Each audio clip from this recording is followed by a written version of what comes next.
البضاعة المباعة ولا تسترد ولا تستبدل، واعلى ما بخيل اللي جابك اركبه. وروح هات لي التخين في عيلتك. اقول لك على حاجه، روح الاسم اعمل لي محضر. وفي ناس تانية تقول لك البضاعه المباعه تسترد، يعني انت رجعها وخد فلوسك، ما توجعش دماغنا يا عم ما تقرفناش. وفي محل تالت يقول لك البضاعه المباعه تستبدل، يعني انت لو خدت التيشيرت من عندي ترجعه وتاخد تيشيرت تاني. نادي الزمالك اخترع قانون جديد بعيدا عن القوانين دي كلها. اركن ده شكرا سبحان الله، نقوله في حته تانية. عملنا بقى حاجه جديده مع عبد الحميد معالي. احنا عملنا حاجه جديده دلوقتي. التاريخ، كتاب التاريخ لو ليه مناخير كان ادانا رد فعل، كان طير النادي، كان مسحنا من على وش البسيطه. النادي بالجمهور ب 100 عقبه كله كان ودانا كلنا كده شكرا سبحان الله ورا مصنع الكراسي. احنا جبنا عبد الحميد معانا ده من حسنات اخادير. اللاعب جه، هندفع ثمنه للنادي بتاعه وهنديله مرتبه وماضينا عقد والدنيا زي الفل شكرا سبحان الله. اللعيب هيلعب دلوقتي. عبد الحميد معالي راجع تاني حسنات اخادير، هياخد مرتبه بعد ما فسخ العقد، ونادي حسنات اخادير هياخد ثمن اللعيب. يعني البضاعه المباعه هترجع تاني وهتدفع ثمنها وهتدفع الفلوس للمحل عافيه. هو كده اعلى من خلقك. انت بقى عندك غباء رياضي، انت حمار ما بتفهمش، انت دماغك بايظه، دي حاجه بتاعتك مش بتاعتنا. انا بعت لك لعيب واللعيب جه عندك في النادي خلاص. عبد الحميد معالي جه انت بقى ما عرفتش تتعامل معاه وما عرفتش تديله مرتبه وما عرفتش تظبط معاه الامور، دي مشكلتك. انا ماضي معاك عقد، هتدفع ولا نروحوا الفيفا؟ طبعا احنا هم هيروحوا الفيفا طبعا. يعني في ايقاف قيد مثلا كمان شهر كمان شهرين كمان ثلاثه، ايقاف قيد من نادي حسنات اكادير وايقاف قيد من عبد الحميد معالي. دي حاجه سهله، ده يعني ده شيء مفروغ منه. انتوا عارفين بسم الله ما شاء الله الادارات عندنا، يعني اداره النادي الاهلي بتبني طوبه، يجي اداره النادي اللي بعد منه تحط الطوبه الثانيه، بيبنوا بيكملوا بعض. احنا يجي عندنا حد يبني طوبه، تيجي الاداره الثانيه تروح ماسكه الطوبه هبدها له في دماغه وراح داخل محابط نفسه في دماغه وهم الاثنين اتعوروا. واحنا اللي نخيطهم نحاسب على ما احنا اللي هنستقبلهم. ده قسم الطوارئ، ما احنا الجمهور، احنا اللي بيحاسب. النادي الزمالك بيتغلب، احنا اللي بنتهزق في الشارع مش انتوا كابتن احمد سليمان شال ايده في التلفزيون، قاعد في القنوات الرياضيه شال ايده، قال لهم انا ماليش دعوه.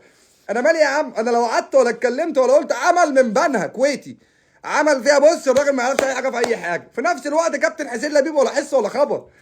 تعرفش بقى السجاير التارجت خلصت ولا ايه، دماغه خرمانه ولا ما تعرفش الدنيا ماشيه ازاي معاه. المهم ان هو حلق لنا. ما حدش في مجلس اداره نادي الزمالك عارف هو بيعمل ايه. حتى يا راجل بنتايج اللعيب اللي حلتنا ده، يعني يعتبر احسن لعيب دلوقتي، فسخ عقده وقال لهم انا ممكن العب في الزمالك بس بعقد جديد براتب جديد. وعايز بقى مرتبي اللي فات بتاع العقد القديم عايزه كله توتو على كبوته. طبعا احنا عارفين هياخد الفلوس منين؟ من الفيفا. انا هو هياخد فلوسه منين؟ هو احنا لاقيين ناكل في النادي؟ احنا لاقيين نجيب اي حاجه؟ والنادي الاهلي راح يجيب صفقات وراح يجيب لعيبه والدنيا ماشيه معاه زي الفل عادي. واحنا شكرا سبحان الله. الله يبارك لك يا كابتن حسين لبيب، انت واحمد سليمان ومجلس اداره نادي الزمالك. والله العظيم انتوا رجاله كده انتوا تتحاكموا بتهمه الغباء الرياضي. غباء رياضي ايه ده؟ انتوا شكرا سبحان الله. ده انا لو مسكت النادي لاصغر واحد من جمهور نادي الزمالك كان عمل احسن من كده. انتوا جبتوا لعيبه وصرفت فلوس اصلا مش بتاعتكم واخدينها استثمارات. دلوقتي المستثمرين عايزين فلوسهم واللعيبه عايزين فلوسهم واحنا عايزين نشوف الزمالك. هات لنا حد يرضينا احنا الثلاثه بقى، يعني هات لنا حد كده يحل لنا المشكله. هات لنا حد يرجع الفلوس للمستثمرين وبعد كده يروح يدي فلوس للعيبه وبعد كده يروح يجيب لنا لعيبه تاني. هات لنا بقى فانوس سحري مش تدعكوا، ده انت تقلوظه. يعني جيب فانوس سحري الوظه، يطلع لك عفريت جني يطلع لك من البتاع يقول لك ايه جديد يا زمالك. هتقول له حل لي المشكله، الجن ذات نفسه هيلبسك انت. هيقول لك انت جايب ساحر ايه يا عم الحاج ده؟ هو في حد بيعمل كده في الدنيا؟ انتوا بعتوا الدنيا، ده انتوا بعتوا الدنيا وصرفتوا حقها على النعمه. ده انتوا لو شاربين ايه في ده بص، انت لو شارب بنوع براطيش برطوشه اتنين تلاته، لو شارب باكيتة براطيش والله العظيم ما تعمل كده، ما تعملش كده. بس هو احنا غلطانين. احنا غلطانين كجمهور نادي الزمالك. اي حد يطلع يقول لنا حل مشاكل النادي نسقف له، اي حد يطلع يقول لنا خلي لك الزمالك نسقف له. كابتن خالد الغندور طلع قال لك الزمالك في 2026 هيبقى اغنى نادي في مصر في افريقيا، يبقى في استقرار. وانا شايف الاستقرار، انا شايف الاستقرار وشايف الغنى وشايف اللعيبه، انا شايف كل حاجه. الكلام مش بفلوس. كابتن احمد حسام ميدو برضه نفس الموضوع، قال لك انا عندي شيكات مفتوحه ما تعرفش تخيطها ولا ايه اللي حصل. انت ما بتبقاش فاهم انت ايه اللي اي حد يطلع ياكل بعقلنا حلاوه واحنا الدنيا احنا عربيه بطاطا بيسرحوا بينا. يا راجل ده انا شخصيا عربيه ترمس بيسرحوا بيا في السوق. يعني انا عايز اقول لك انا اتخدعت زي بقيه الجمهور في البدايه. وقال لك احنا جايين نمسك النادي والامجاد هترجع، قفلوا العاب الصالات خالص اصلا.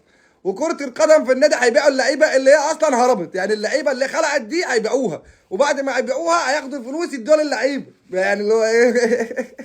لا ما هو يعني هو احنا اي حد في الدنيا، هو احنا اي حاجه. الله يكون في عون جمهور نادي الزمالك، والله العظيم ده جمهور النادي الاهلي يا عيني صعبان، عارف يعني ايه مواطن اهلاوي جاحد انت تصعب عليه؟ انت متخيل ان انت صعبان على جمهور النادي الاهلي؟ هو في كده في الدنيا؟ انت عمرك شفت جمهور النادي الاهلي بيصعب عليه حد؟ بيفرق معاه حد؟ يا راجل ده مجلس ادارته ما بيصعبش عليه، لعيبه نادي ما بيصعبش عليه، بالسلامه اي حد. محمد مجدي قفشه ماشي النهارده، ماشي محمد مجدي قفشه القضيه، ممكن محمد مجدي ده لو عندنا وجاب الجون ده في الاهلي وخدنا منه بطوله افريقيا يا نهار ازرق، ده احنا كنا مسكناه رئيس النادي الى يوم يبعثون، انت هتفضل قاعد. ماشي محمد مجدي قفشه، ما حدش قال انت رايح فين ولا جاي منين ولا حد زعل، وسببه قالوا اي حد بيجي النادي الاهلي بيمشي، يابا امشي الاهلي موجود. احنا عندنا الزمالك ذات نفسه مش موجود، الاداره موجوده، واللي جام بسم الله الله يبارك لكم، كل من ساهم في دمار نادي الزمالك انت الله ينور عليك والله.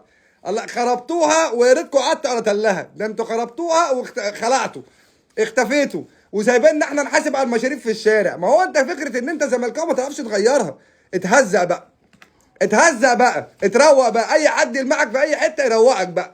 انت مش زملكاوي هيكلمك بلغه الارقام، هيقول لك 12 افريقيا وانت خمسه يا ابو خمسه، ده هو عنده ده فرق ما بين ده في تباعد بقى 7 سنين، السادسه مش عارفين ناخدها بقى حاجه 20 سنه، هيقول لك انا عندي 45 دوري يا مش عارف يا ابو.